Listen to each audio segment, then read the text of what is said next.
So the Torah instructs us that on Yom Kippur we are commanded to afflict our souls. In Hebrew, we call that inui nefesh.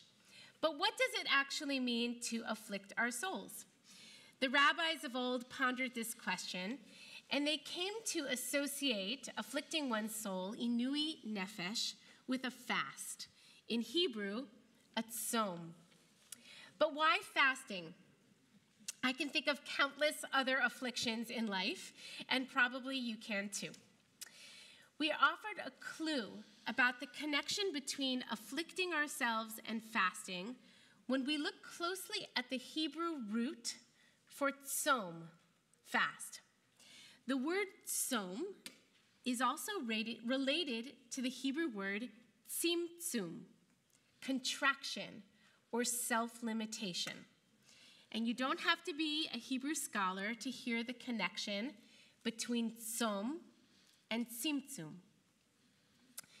Creating limits for ourselves, eating, drinking, spending, sex, technology, time on our phones, and the list goes on, can be uncomfortable at best and downright afflicting at worst.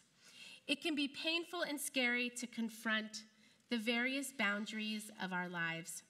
Just ask a child whose screen time has been dialed back.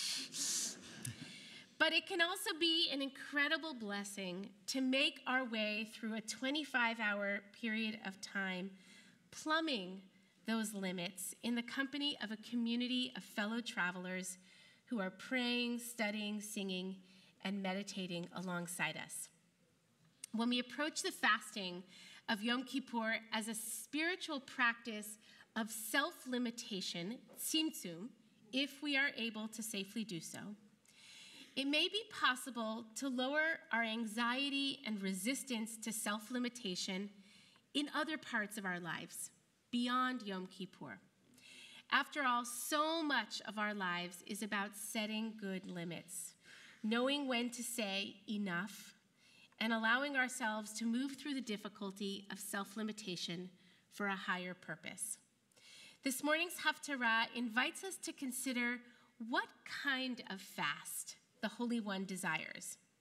Spoiler alert, it's a fast in which we also commit to living righteous lives, paying our workers fairly, helping those who are oppressed to break free, sharing our food with those who are hungry, and opening our homes to all those in need.